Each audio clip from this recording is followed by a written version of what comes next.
The views, opinions, and content provided by our host and guests are just that, opinions and views that are not intended to malign any group, religion, business, individual, or thing. That said, please know that many of the cases and topics we discuss on this podcast contain disturbing or emotional content which may be triggering. As I mentioned on my social media accounts, I basically come with a trigger and content warning, but with lots of love and compassion. This podcast is conducted in a long form interview style with the hope of capturing some of the deeper considerations and details around survivor stories.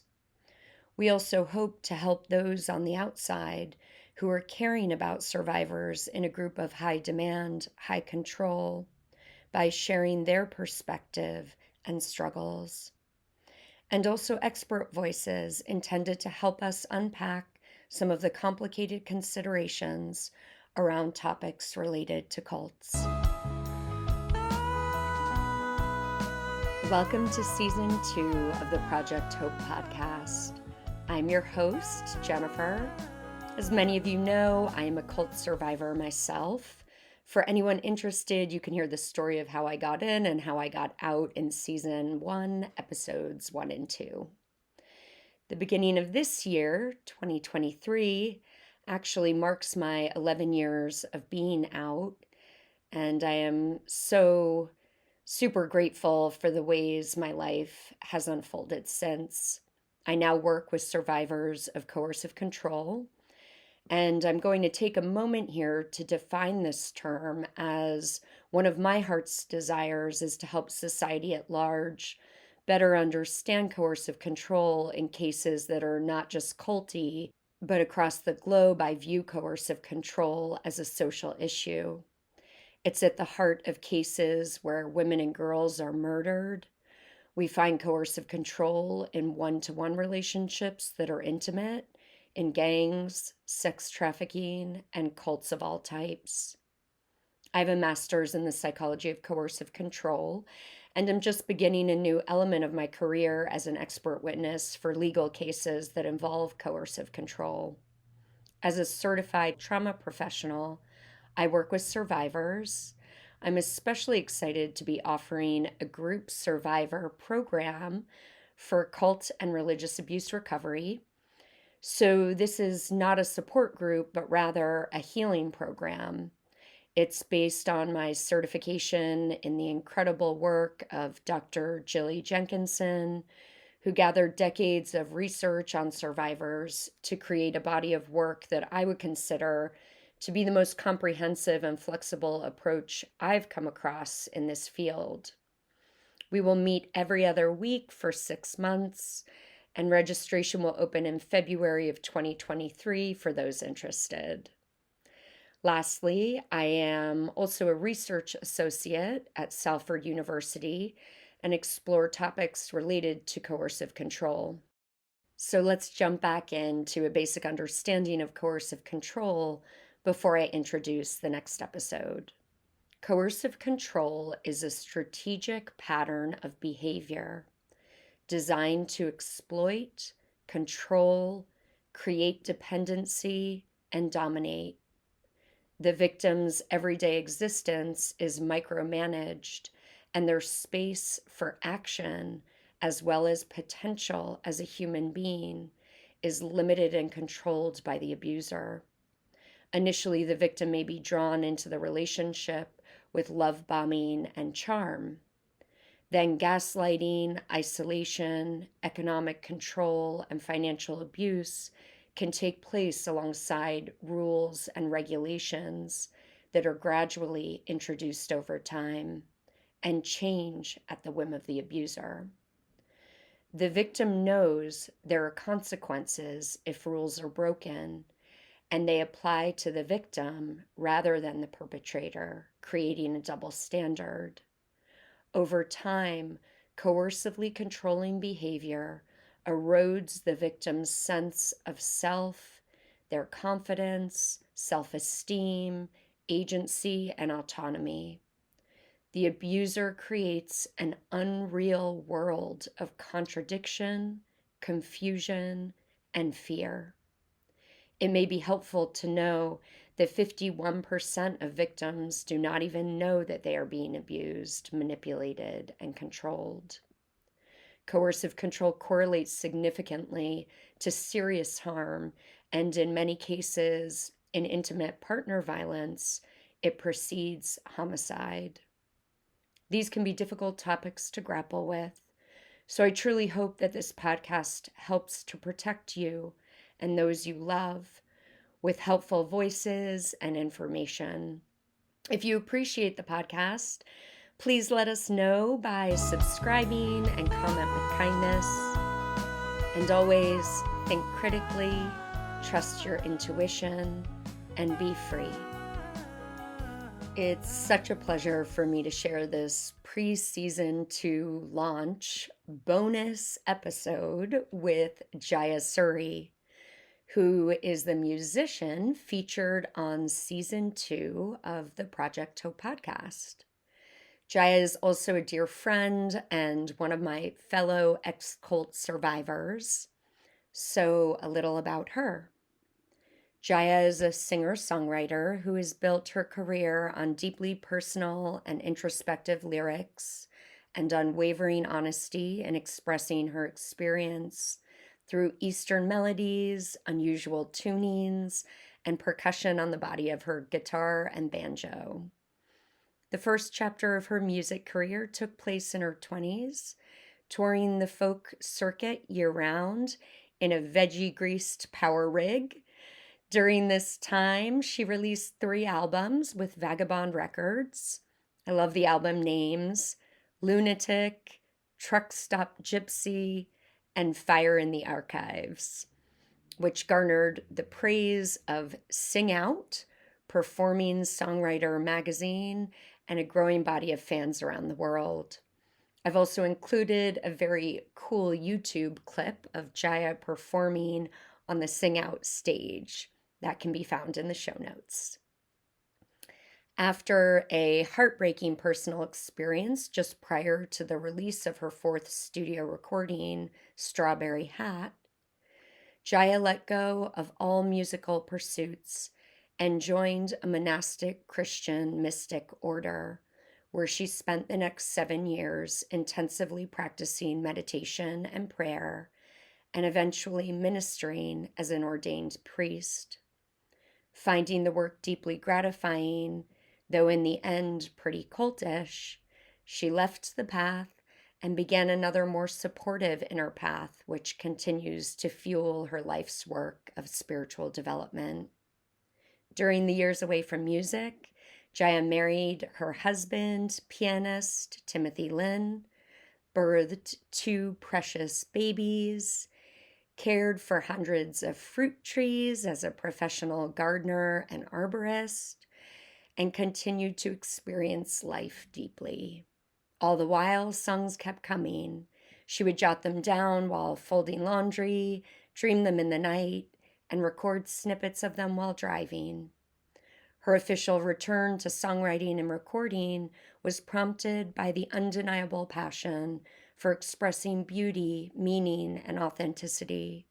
She shares that coming back to music was in some ways a coming back to herself. And she uncovered hundreds of songs that simply had been waiting to be recorded over the last 15 years. So it feels like a deeply connected, full circle gift that we get to welcome her song into season 2 of the podcast. This song, called Leaving the Cult, holds a quality for me that is haunting, soaring, freeing, and deep. I can't thank Jaia enough for allowing us to enjoy it in this way, and I wanted to speak with her about her musical journey within this context of joining our group. I'm sure many survivors will relate to the experience of sacrificing loves or gifts that they brought into their manipulative environment. And hopefully, as Jaia has done, many of you in your own time will too have reclaimed these loves after leaving. I hope you enjoy these clips from my discussion with Jaia on the topic of her musical journey. And you can also look forward to a Survivor interview with her later on in the season as we do a deep dive into her cult journey. Thank you for listening. We have links in the show notes to all things Jaia, but our website is jaiasuri.com. That's JAIASURI.com. And I'd love to encourage people to support her work and the furtherment of it by donating to her Patreon. Check her out also on Facebook, Instagram, YouTube, and Spotify. And Spotify does have all of her previously released albums. And please be sure to stay at the end of the episode to listen to the full song, Leaving the Cult by Jaia Suri. On behalf of the Project Hope podcast, we thank you so much for the gift of your voice and this song here. It feels, again, Jaia, just really special to have you here. And I feel so grateful for your presence on this season 2 Project Hope podcast. So wanted to just have you on kind of as a separate interview as the musician and artist on this season 2. And I thought it would be really fun because the song is what it is and it has the power that it has and the story behind it that is just, moving in so much passion and heart. I really thought it would be nice to share a little bit with our audience around the story of this song. But initially, I'd love for you, Jaia, just to maybe share a little bit about the inception, I guess, of you as a musician and your kind of journey with that into the area where you joined a cult. Yeah, so I feel like I really got the bug for songwriting in college and really got it. I mean, I've said this before from listening to Ani DeFranco. She was someone who just really was saying things that I thought you couldn't say, like, why can I pick my nose? Why can I pick my ear but not my nose? Like things like that. I was just like really in this phase where I wanted to explore all these things about our culture and express them and really have my voice heard. And the feminist wave at UC Santa Cruz was really awakening me. And it just felt like the most pure way of sharing like what was in my heart.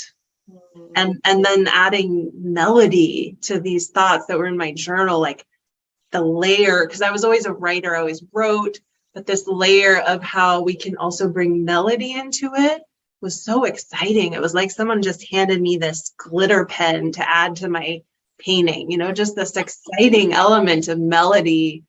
And so, yeah, I felt a real call. I felt at the time in my 20s, like this was the ticket. This was the way to get this like love that I was needing and missing. This was the way to express. This was the way to really delve into these nights of eating. I remember I would eat dark chocolate covered almonds and stay up till 3 a.m. just writing and making music. This way of delving into these truths and all these things I was exploring. And so I do remember at that time, right before I got into the group and the cult, I remember having the thought, if I can't make it as a songwriter, I would rather die. So it was pretty full on, my desire towards this, and a little dysfunctional with the death stuff. Like that I couldn't find happiness any other way. It was a little out of balance, out of whack. And that whole idea of like getting love from the outside is going to fill the place that doesn't feel loved. So I think I'm also connecting to how it's like both things can exist at the same time, right? Where there might be this what one is receiving from creating music and giving to others in that way that you receive. And then also, I know beforehand we were talking a little bit about also just how this kind of, what I label as like category of true artist, where I know it's a terrible way to express it, but that nuance where we obviously are all artists and we're all creative and we all have ways to give in this way, but kind of this distinction between someone like you that I put into a category of like just having some musical life force that must come out, that is naturally in you and alive and moving. And I think also, Jaia, when you were talking a little bit about yourself at that early time, I have this image that feels kind of representative of this like energy, where when I saw you perform one time, also the imagery of you and kind of the performance, where I recall you had somebody who was playing the flute, but you were also playing guitar. You had like bells on different areas of your body and maybe even like a little washboard, or you just had like instruments all over you where there would be these like incredible little ding or something that just like added, that was so beautiful. And like being in sort of like a fairyland or something is sort of my energetic memory of it. So I wondered if you had anything to say to that. Yeah, I remember you were at that show. I remember. Yeah. Yeah.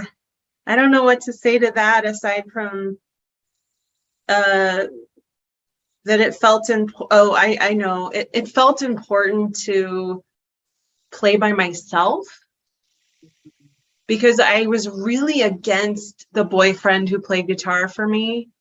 Like, I had a boyfriend who played incredible guitar and I refused to have him play for me because I had this really deep desire to empower myself. And it sort of manifested as like, I'm going to figure out how to create a full sound for myself so that I'm not dependent on anyone else. And so that's why the tambourine was on my foot, and I was doing the percussive banjo, and, just trying to teach myself to expand into, can I fill this space myself? Because that's where I felt I was weak. And like, I felt like I wanted to transcend some kind of weakness in that area. Yeah.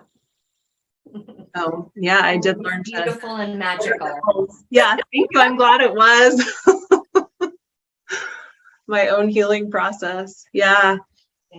Yeah, but thank you for sharing that, because I think also it's so neat to hear some of those nuanced layers, right, that we all have that may appear certain ways, and then as we get older we see different layers to it. And yeah, again, those things that can sort of exist together, where there may be something that feels more of a negative trait happening with the positive, I think that's all part of like the learning of oneself, right? Yeah. Mm-hmm. So wanted to just kind of hear where also your career was going at this time, prior to your entry into the group. Yeah, so I felt like I was finally making connections in the industry that I needed to sort of take the next step. And I had, I was flying back and forth from New York to San Francisco and recording, and I had a little indie record label behind me and producer that I really got along with. And some help with booking for the first time. And so it felt like the 7 years of hard work were just starting to show, that we're starting to show some progress. But again, like back to that sort of sense that there was a wound that I was trying to fill by external approval, this spiritual school kind of offered to heal that. And so I walked away from the whole thing, because I really wanted to heal that. So I walked away from the whole thing for 7, 8 years.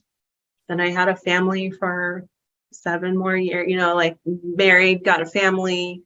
The youthful years of my children, they're now 3 and 5. So the first 5 years of parenting is just insanity.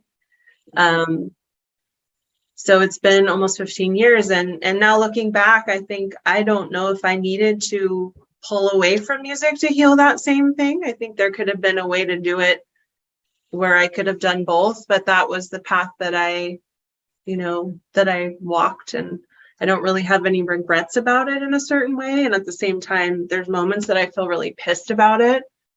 So both of those things exist. Do you recall if you had moments kind of as time went on? In how many years were you in the group?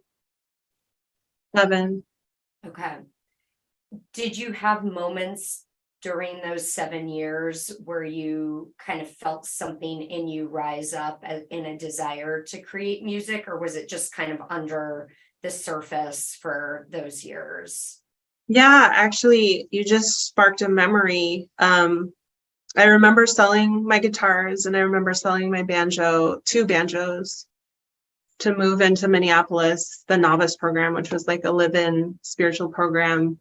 I remember maybe a year in, I bought a hammer dulcimer because I sort of thought maybe I could like tap into music again, but in a totally humble way, because the hammer dulcimer is like a whole beast that I've never touched. And so then my ego wouldn't be there and I could just be a beginner. And I remember tuning a hammer dulcimer is like a 3-hour job. And I lived up in the attic of the novice house. So like temperatures were fluctuating all the time and I couldn't keep the thing tuned. But I remember like my soul reaching for like just wanting to create music so badly. And I also remember in meditation once I had this vision of myself on stage performing. It was either a vision or a dream, I don't remember. But I just remember feeling like, this is my work. Like my heart was just exploding. And I was just like so on fire to share this voice and this music. And I remember sharing the vision with my teacher at our next meeting and telling her it felt really pure. Like it just felt really pure. And I remember her response was, she was like, that was your ego. That was of the darkness. And so I just remember feeling like I didn't agree. Like there was a place in me that just didn't agree. But of course, I was by then so acclimated to humbling myself before the teacher and taking the teacher's word as the word of God and, constructing my beliefs around the teacher's beliefs so they were aligned. But I do remember that moment of like, no, it really felt pure, like it felt true. Yeah, we call that in cult recovery work. It's like the moments where the authentic self, the self prior to that group experience comes forth, which everyone has those moments because it's the authentic self. Yeah, I was nannying to sort of put myself through grad school. I had a nanny job and I would walk for hours, up and down Mississippi River, by the Mississippi River. And I just remember taking out my phone and recording little melodies or things that would come and just how alive that felt. And I saved them and I'm actually now working on them. I mean, I'm working on stuff Yeah, I'm working on Actually stuff. from when you were inside the group and you would just do like a little Oh record. yeah, I would wake up humming a melody. I would record it. I have from as far back as I think 2008. I have these little memos that I'm now able to go back to and be like, I remember that. I remember this melody and how it came. And now I have this space to actually record it. I have the equipment to record it. I have the knowing that like this is my work. Okay, so when did this song, so it sounds like you actually had some of the melodies or some pieces, some hints, some breadcrumbs into the final product while you were in the group. And then do you mind describing a little bit kind of how things unfolded? Well, it's interesting with Leaving the Cult, the song that we're talking about today that's just about to release. That came from me and Timothy. So Timothy is my husband who I met in the group just at the time it was splitting. He and I started playing music together for the organization, like for our annual retreat, because Peter, the cult leader who left, used to be our musician. So suddenly there was this opening in the group with the new leadership, or with half of the old leadership, Mother Claire, who was still there. There was this need for music at our retreat. And so me and Timothy, actually, that's how we met, kind of got closer, was the first retreat. We weren't married yet. We were organizing the music together. And I put out a feeler. I was like, who are the musicians that are left and are half a group? And he was the only one who responded. So we started doing the music together. And fast forward a year later, we were working on a song together, and he started playing the guitar part for Leaving the Cult. And we had really different lyrics to it. We started writing a song. It was really different lyrics. It was about reincarnation. And it, like, we called it the Adele song because it had this very Adele feel to it. But it was all about like reincarnation and like seeing your life and getting like burning off the dross. And it was very ordery still. Yeah. And so, you know, however many years later, almost 10 years later, we still love the guitar part, but I just couldn't get behind those lyrics anymore. I just couldn't preach about reincarnation. I just, couldn't do it. So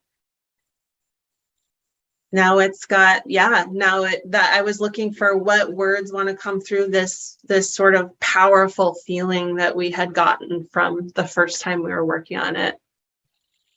And it was time, because we had all just started talking about, wow, we were in a cult. We like all started talking again.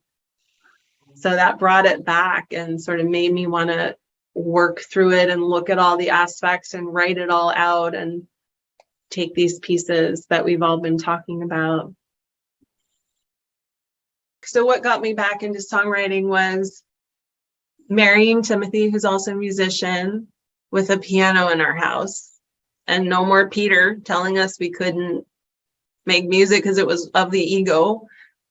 It started to just kind of happen organically at first. Like, we started writing devotional music, and I had this thought we were going to be a duo, and maybe we'd call ourselves, I think our name, I was going to call us like Chop Wood, Carry Water, Chop Wood, or something like that phase after the Enlightenment, like where you're just kind of working. That's how I felt we were doing with music, was like digesting our enlightenment and working. And he didn't feel called to have it be his main work. And so again, I had to be like, whoa, full circle, like, do I want this for myself? Do I want to expand and take up the space of all the sort of musical creation process? And at the time, I was a new mom, and I was like, hell no, I don't. So then it went back to sleep while I had young children, and it wasn't sleeping for 2 years, and then had another baby right when I started sleeping, and then didn't sleep for another 2 years. And now, like, as my 2.5-year-old is now sleeping and my 5-year-old is sleeping, we have this sudden burst of energy, of creativity.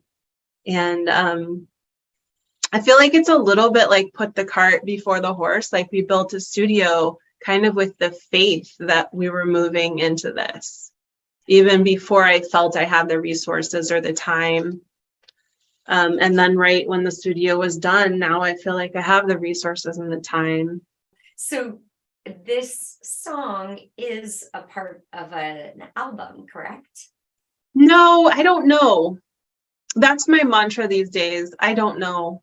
Right. I'm releasing a song once a month. That's my goal. Oh, And good. then my big experience right now is I don't know. I don't know if I'm going to put them all together in a recording. All I know is if I wait to do 12 songs, it's going to be like 2 years from now. And I don't want to wait that long. I just want to birth the babies, just keep birthing these babies and then share them and just see what happens. Well, thank you so much for birthing this baby so that Project Hope podcast could be with it.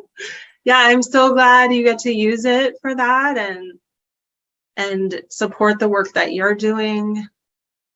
And that people, especially, I really feel the families of people who are in cults. I really hope that this song sits in their heart and just gives them hope that someday their child or family member will be singing this song. I'm leaving the cult. They'll be singing this song. You know they will. And so just to have that floating in their hearts, it's really, really why this song is coming out now. And I know I've shared this with you, but just for myself, the experience of listening to the song has been so powerful, definitely very emotional for me, which I assume has something to do with, my connection with you, to the words, to kind of knowing what the substance is there.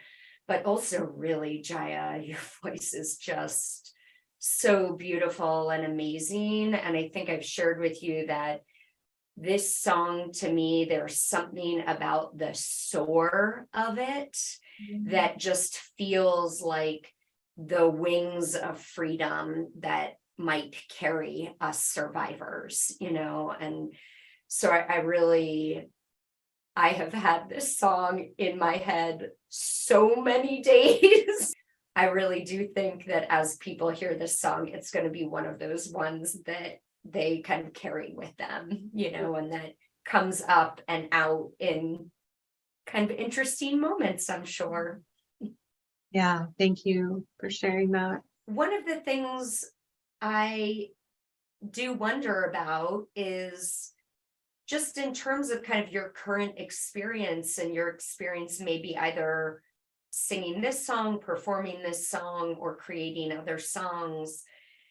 I'm just curious kind of what that experience is for you. Has it kind of tuned you back into a part of yourself that felt a little like in the distance, or has it always felt there? I'm sort of curious about like internally this relationship between you and your music. Did that make sense? Yeah, actually I got through the early child raising portion of my life. I mean, I'm not through it, but like my youngest is almost 3, so I'm sleeping again. And I noticed I felt flat. It was like I was considering antidepressants for the first time in my life. I was like, I just feel like there is no juice left in me. I felt flat. And I looked at nutrition and, like all these things. And I thought about antidepressants. And I think I just started noticing that on the rare days when I got with my music, like I got with a song and I worked, this was before we had our studio. So I was like trying to be quiet while the kids were sleeping and just like doing a little bit of songwriting.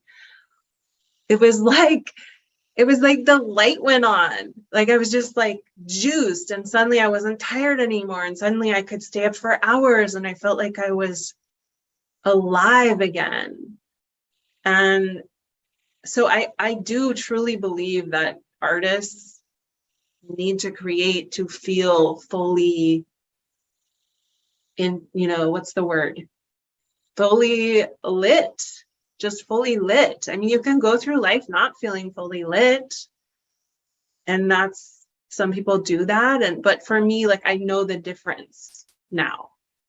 So I know if I've gone for a week without touching into my creativity, there's a flatness. There's just a lack of zest. And I can say I'm too tired, I want to watch a movie instead, and I can stay in the flat, or I can just be like, okay, I'm just going to touch into it for 5 minutes. And then all of a sudden, 2 hours later, that zest is back. So I've always been hesitant about glorifying artists and muses and how people get really special about it and sort of make it into a big thing.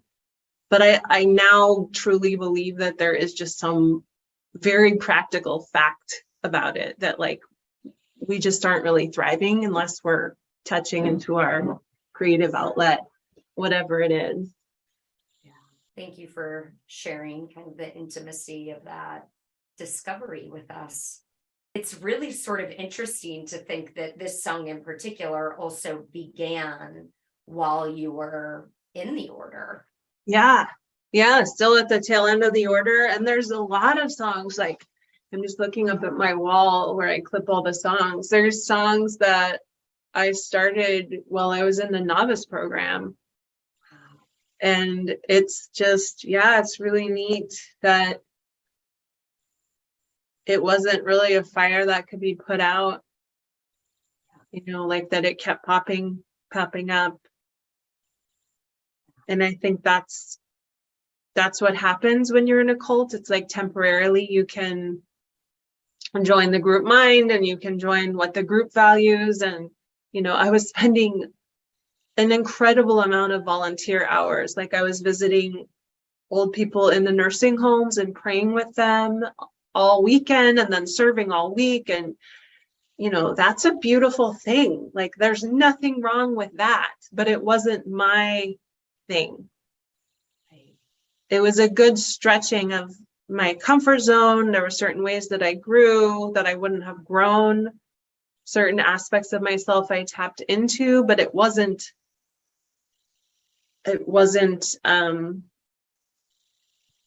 really authentic to me. Yeah. And I think honestly, you touch on something that I think really is part of the phenomenon that of course expresses differently for everyone.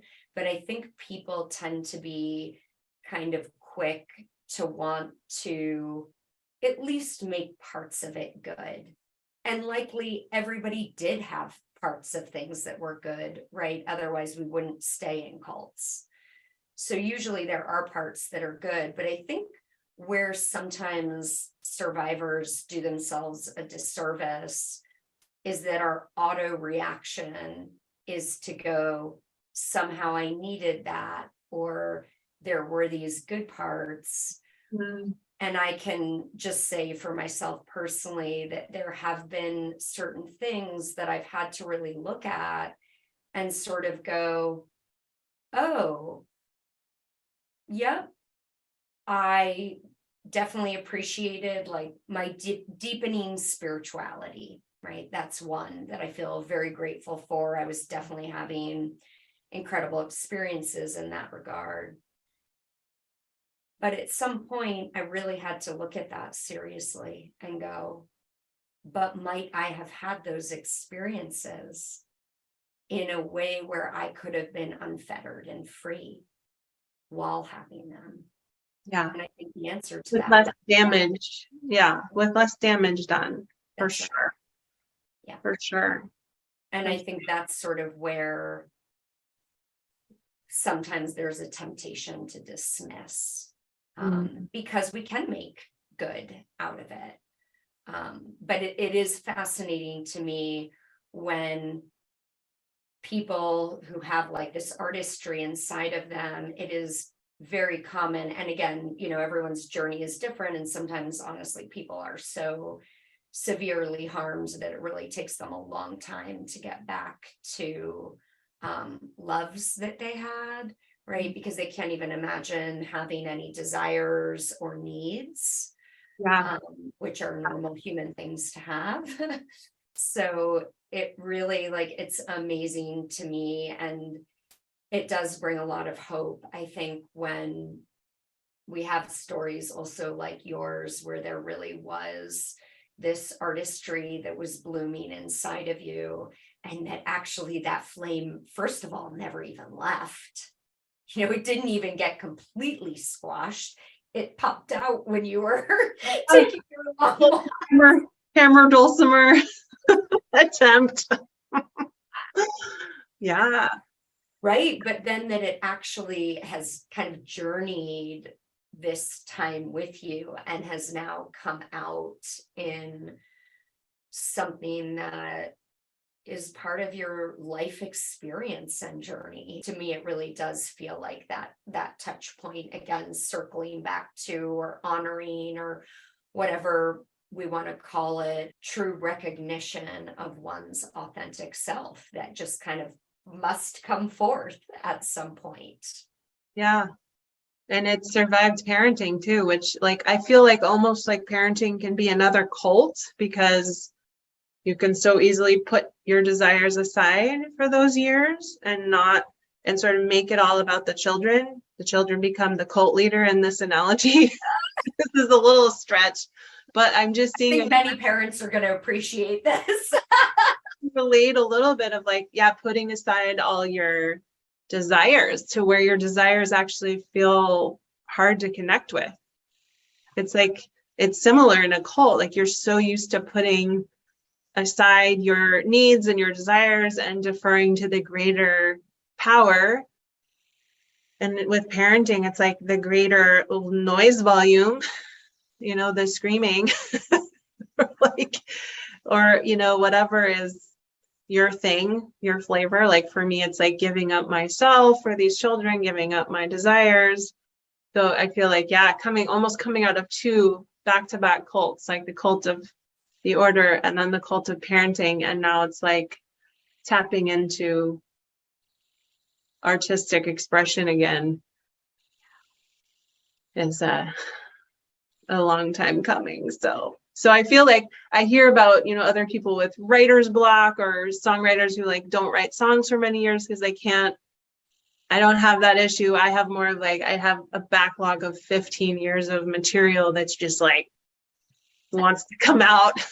Just, like, need a lot of childcare and yeah, and a lot of years ahead of writing. So, on the note of many more years of writing, we send Jaia amazing wishes around that, and hope that you all will stay to enjoy the song. Soak it in. Leaving the Cult by Jaia Suri.